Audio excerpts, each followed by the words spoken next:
pertama-tama kita masih di bagian problem statement ya. Itu ada questioning aja dulu. Topik problem yang kita pengenin. Terus berdasarkan hasil yang tadi telah kita lakukan, eh, tema yang kita ingin itu mengenai konsumsi air minum. Nih guys, ini dari mata. Kebutuhan air minum untuk seorang mahasiswa atau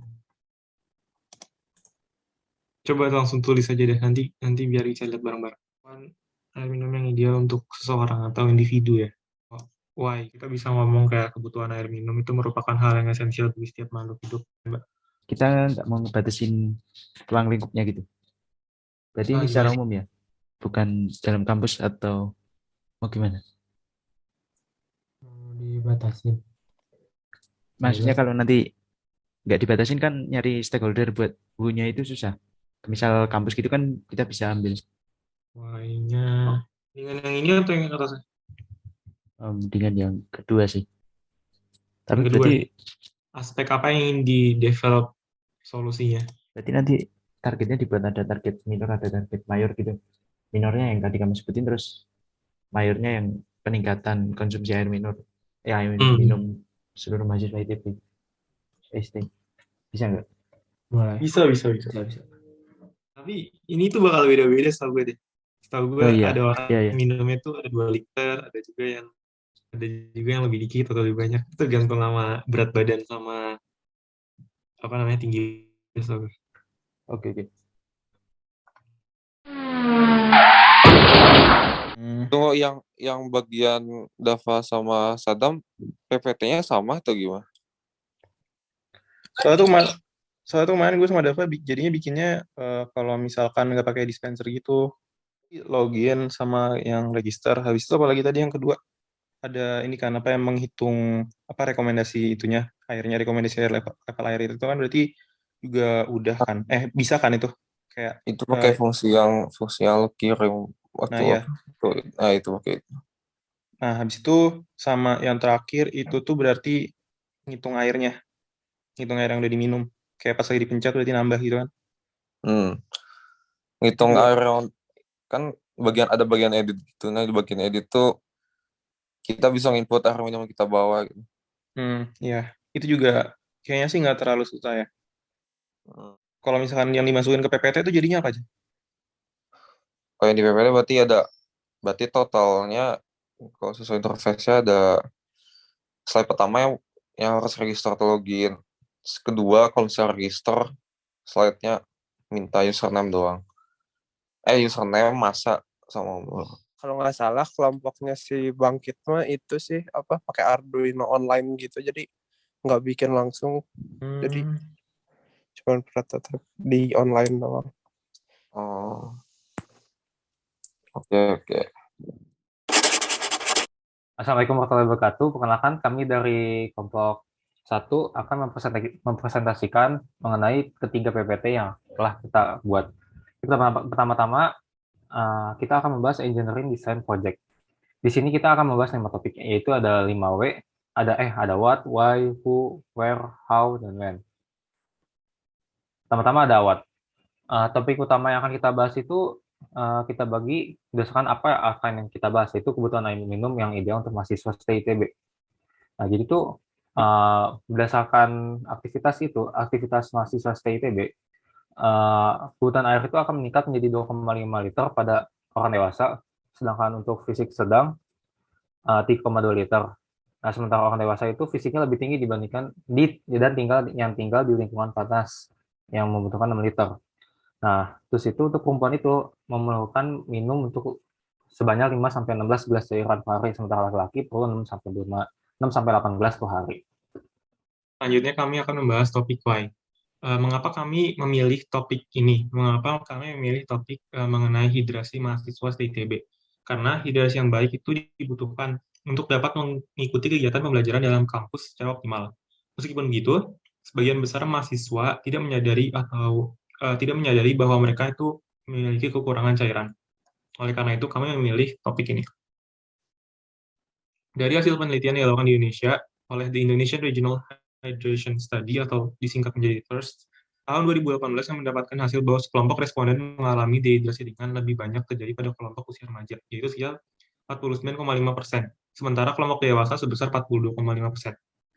Padahal usia pertumbuhan dan di usia tersebut, aktivitas fisik sedang dalam tahap yang tinggi, sehingga membutuhkan zat gizi yang cukup sesuai kebutuhan. Jika gangguan akibat kekurangan konsumsi air minum terjadi terus-menerus, hal ini dapat mengakibatkan kurangnya konsentrasi dan mempengaruhi prestasi belajar. Target kami itu mahasiswa stay ITB secara umum. Yang telah disampaikan oleh teman-teman sebelumnya bahwa kami akan membatasi ruang lingkup area penyelesaian topik permasalahan yaitu di area kampus ITB. Lalu bagaimana langkah-langkah penyelesaian yang akan kami lakukan untuk mengatasi permasalahan yang kami pilih? Kami akan mengeluarkan semacam aplikasi yang akan bertujuan untuk mengatasi permasalahan terkait dengan konsumsi air putih mahasiswa stay ITB. Ada 2 poin. Yang pertama adalah kami akan membuat semacam aplikasi dengan ilmu-ilmu yang terkait dengan jurusan teknik informatika. Lalu di poin kedua kami akan membuat semacam prototipe yang akan memberikan informasi terkait kebutuhan air minum, volume air yang telah diminum, serta informasi-informasi tambahan lainnya. Tujuannya dibagi menjadi 2, ada tujuan minor dan tujuan mayor. Tujuan minornya itu pemenuhan kebutuhan air minum tiap individu mahasiswa stay ITB sebanyak 80%. Tujuan mayornya peningkatan angka konsumsi air minum secara kumulatif dari mahasiswa stay ITB. Dilanjutkan ke desain sistem. Kami akan membahas mengenai sistem desainnya. Dalam aplikasi kami itu akan dibagi menjadi beberapa sistem, yaitu sistem yang pertama itu menghitung jumlah airnya atau mengecek dan juga mengecek ID mahasiswa menggunakan RFID reader. Kemudian volume, yaitu merekomendasikan volume air yang harus diminum tergantung pada situasinya. Dan yang terakhir itu dispenser, yaitu letak dari dispenser sesuai dengan kebutuhan. Next.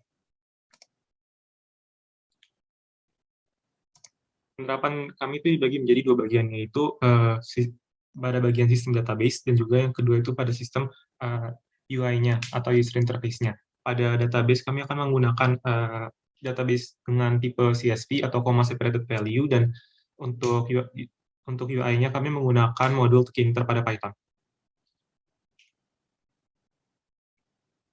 Ini merupakan flowchart konsumsi air putih, yaitu dari program kami, yaitu pertama-tama user itu dapat login ke dalam sistem, kemudian mereka mengecek apakah user tersebut itu cocok atau tidak, dan divalidasi. Kemudian jika validasinya itu menghasilkan false, maka pengguna akan kembali ke menu login kembali. Namun jika tervalidasi menjadi true, maka akan menampilkan layout selanjutnya, yaitu personal info dari sang pengguna, yaitu yang ada tulisannya seperti username, dan juga berapa kebutuhan air yang dibutuhkan, dan lain-lain. Kemudian pada layout tersebut, user dapat mengedit apakah dia akan minum atau tidak, dan jika makan minum, nanti kebutuhan air minumnya akan berkurang pada hari tersebut. Kemudian jika sudah melakukan hal tersebut, pengguna juga dapat logout untuk keluar dari sistem. Konsep awal dari flowchart fitur dispenser yang sesuai. Ini merupakan flowchart awal di mana kami akan membuat semacam fitur untuk mencari kebutuhan dispenser yang sesuai dengan temperatur yang diinginkan oleh user. Namun karena keterbatasan waktu, mungkin fitur ini akan dihilangkan pada realisasi yang akan dijelaskan di poin selanjutnya. Selanjutnya, setelah melakukan research, ternyata solusi yang akan kami cari, problem statement-nya telah didevelop oleh sekelompok mahasiswa Universitas Gadjah Mada.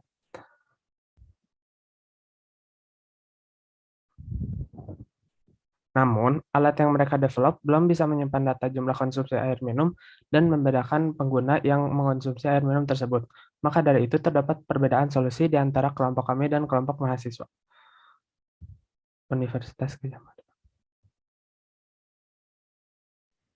Oke, untuk perbedaan solusi yang udah kami lakukan dibandingkan dengan kelompok yang lain, itu perbedaannya spesifik itu aplikasinya terhubung dengan dispenser yang terpasang di dispenser di aplikasinya itu, dan di dispenser itu untuk mengidentifikasi ID card-nya. ID card pengguna dari input yang diperlukan saat pertama kali kita membuka aplikasi. Jadi ada inputan tinggi badan, berat badan, dan gender. Nah, aplikasi tersebut merekomendasikan berapa total volume air mineral yang harus kita minum oleh mahasiswa tersebut.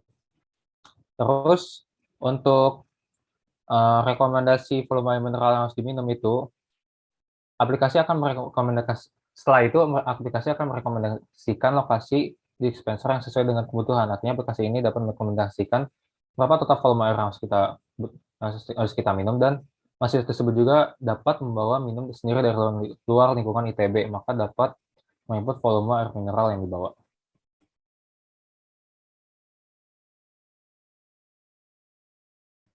Jadi berdasarkan kesimpulannya, solusi yang telah kami sampaikan itu, pertama dapat menghitung dan menyimpan jumlah data air mineral. Yang kedua dapat merekomendasikan volume air mineral yang kita minum. Yang ketiga dapat merekomendasikan lokasi dispenser. Yang keempat menggunakan sebuah wadah aplikasi dan terhubung dengan dispenser. Namun semua ini akan termasuk sebagai bahan evaluasi kita jika tidak terlaksana. Menjelaskan server kampus, IoT, dan PWA application. Yang pertama adalah bagian untuk membuat desain user interface. Halaman ini akan mencakup login page, personal information page, dan beberapa page lainnya. Ini merupakan desain homepage sebelum realisasi. Selanjutnya ini adalah desain login page sebelum realisasi. Ada desain awal dan desain akhir. Selanjutnya ada desain personal information page sebelum realisasi, student needs page sebelum realisasi, lalu ada dispenser information page yang nantinya pada realisasi tidak akan kami eksekusi karena adanya keterbatasan waktu.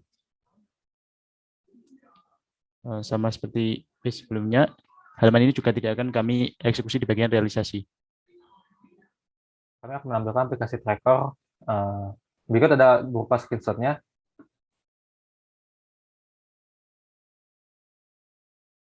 Ya, screenshot-nya akan berupa seperti ini. Kalau misalnya untuk source code-nya,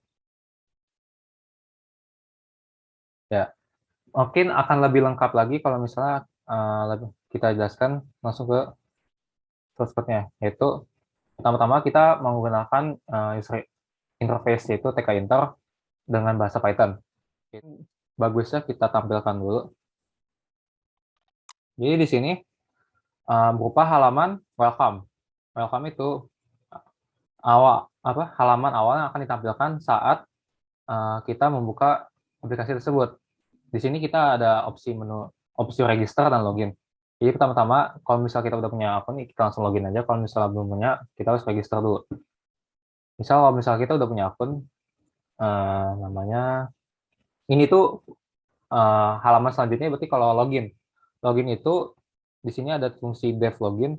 Ini akan menampilkan halaman ini. Misalnya nama ini, misalnya.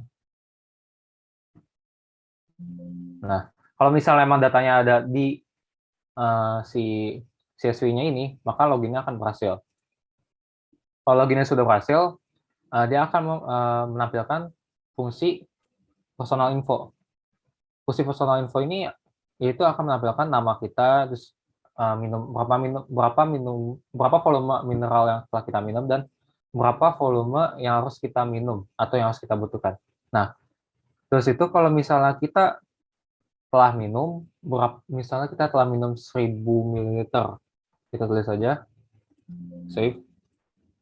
Nah, dia akan berkurang menjadi 1200 awalnya, 1200 kan. Tapi kalau misalnya, tadi kan direkomendasikan 1200 ml. Kalau misalnya kita sudah melebihi dari rekomendasinya, misalnya 2300 dah.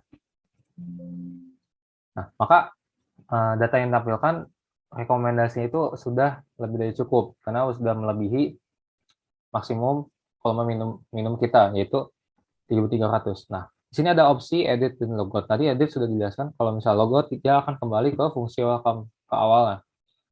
Di sini, kalau misalnya kita klik button register, dia akan meminta username, password, dan masa kita, dan umur kita. Misalnya, username kita halo, passwordnya HH. Masanya misalnya 60 kilo, umurnya 19 tahun. So, kita buat. Nah, silakan login untuk masuk ke dalam program. Jadi, setelah register, kita diharuskan untuk login terlebih dahulu. Misalnya kita coba login pakai akun yang tadi telah dibuat. username-nya halo, password-nya haha. Nah, login berhasil karena udah register. Setelah login berhasil, di sini akan menampilkan username halo, di nya masih 0 karena kita masih belum menginput editnya. Kalau misalnya emang sudah selesai juga, kita klik tombol login. Jadi seperti itu untuk user interface-nya. Pada dispenser, kita masih belum menemukan cara yang efektif untuk menghitung berapa keluaran air dari dispenser yang tepat. Selain itu, pada aplikasi tracker unit juga sudah berjalan sesuai dengan apa yang kita harapkan. Evaluasi secara sistematikanya yaitu sesuatu yang kami buat ini dapat menghitung dan menentukan keperluan atau kebutuhan cairan yang harus dipenuhi oleh setiap mahasiswa sesuai dengan karakteristik mahasiswa tersebut. Dalam optimasinya, kita masih perlu untuk merancang dan membuat alat, lebih tepatnya dispenser, yang dapat menghitung berapa keluaran air yang dikeluarkan ke dalam suatu gelas secara presisi. Dengan pengoptimalan pada unit dispenser, tentunya kita akan dapat hasil yang lebih presisi karena input data air mineral tidak hanya masukan dari individu.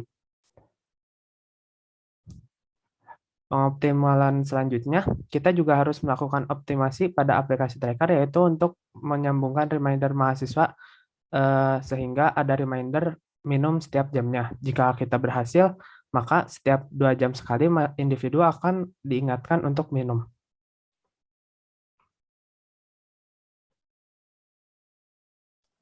Selanjutnya masuk ke dalam kesimpulan. Kesimpulannya, aplikasi tracker minum yang telah kami buat dapat berfungsi dengan baik sebagai aplikasi yang dapat menghitung kebutuhan air minum seseorang. Dengan input massa tubuh dan juga tinggi badan, kami dapat menghitung rekomendasi air yang harus diminum oleh suatu individu. Kemudian, saran untuk kedepannya itu pertama, aplikasi dengan desain yang lebih menarik supaya meningkatkan jumlah pengguna aplikasi. Kemudian dan yang kedua itu menghubungkan program login dengan program scan yang dapat men-scan QR code dari nomor induk mahasiswa sehingga mahasiswa dapat login dengan lebih mudah. Kemudian yang ketiga itu menempatkan alat kami perlu juga membuat aplikasi atau membuat IoT yang mampu menghitung air mineral, jumlah volume air yang keluar dari dispenser dan menghubungkannya kepada program. Sekian presentasi dari kami. Mohon maaf apabila ada kekurangan. Terima kasih. Wassalamualaikum warahmatullahi wabarakatuh.